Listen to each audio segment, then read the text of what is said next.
मुंबई की सियासत एक बार फिर उबाल पर है। मुद्दे वही पुराने हैं, लेकिन तेवर पहले से कई ज्यादा तीखे। महानगर पालिका चुनाव से ठीक पहले राजनीति सड़क, पानी और विकास से हटकर पहचान, भाषा और अधिकार की जंग में बदल चुकी है। और इस जंग के केंद्र में है राज ठाकरे और बीजेपी के तमिलनाडु अध्यक्ष के अन्नामलाई।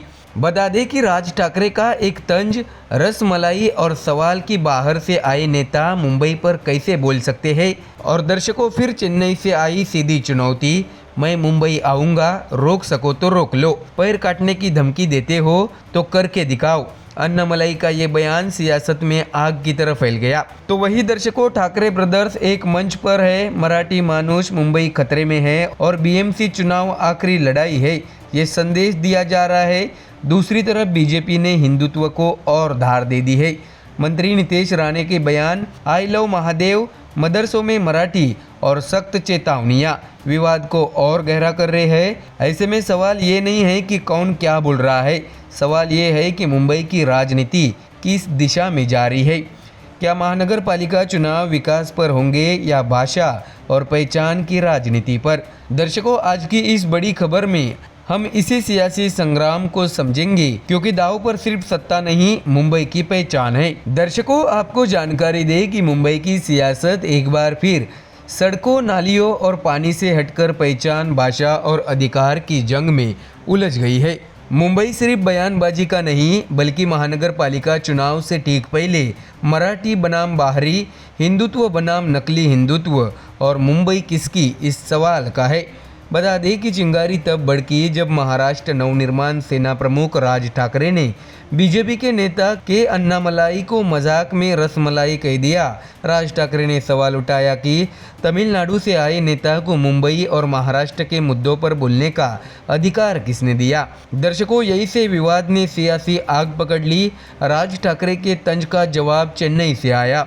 बीजेपी के तमिलनाडु अध्यक्ष अन्नामलाई ने प्रेस कॉन्फ्रेंस कर सीधे चुनौती दे डाली है कि मैं मुंबई जाऊंगा, कोशिश करके देखो मेरे पैर काटने की।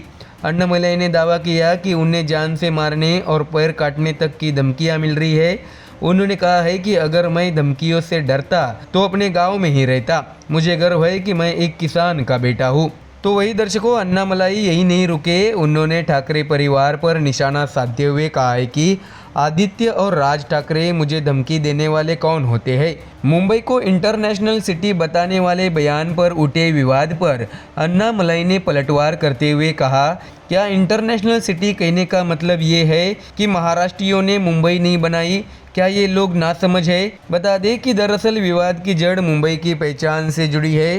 राज ठाकरे ने अन्नामलाई के इंटरनेशनल सिटी वाले बयान को मराठी अस्मिता पर हमला बताया।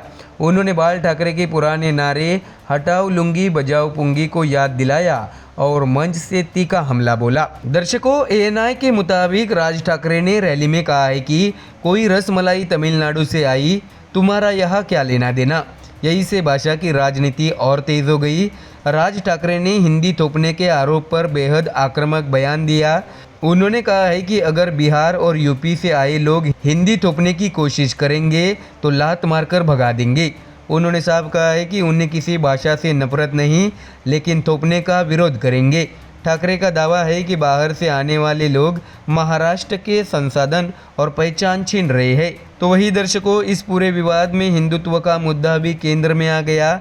राज ठाकरे और उद्धव ठाकरे का एक मंच पर आना बीजेपी के लिए सियासी चुनौती बन गया है। उद्धव ठाकरे ने बीजेपी पर नकली हिंदुत्व का आरोप लगाया और कहा है कि उनका और राज ठाकरे का मिलन मुंबई पर मंडरा रहे खतरे की वजह से हुआ है। राज ठाकरे ने बीएमसी चुनाव को मराठी मानुष के लिए आखिरी चुनाव बताते हुए मराठी समाज से एकजुट होने की अपील की। तो वही दर्शकों, बीजेपी ने भी पलटवार में कोई कसर नहीं छोड़ी।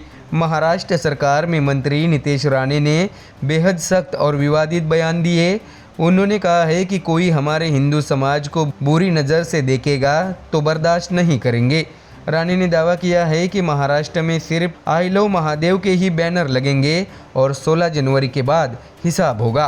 दर्शकों, जानकारी दे कि गोरेगांव की सभा में नितेश राणे ने भाषा के मुद्दे को और धार दे दी। उन्होंने कहा है कि मराठी की सख्ती सिर्फ गरीब हिंदुओं पर क्यों, मदरसा में भी मराठी बोलनी चाहिए, उर्दू क्यों।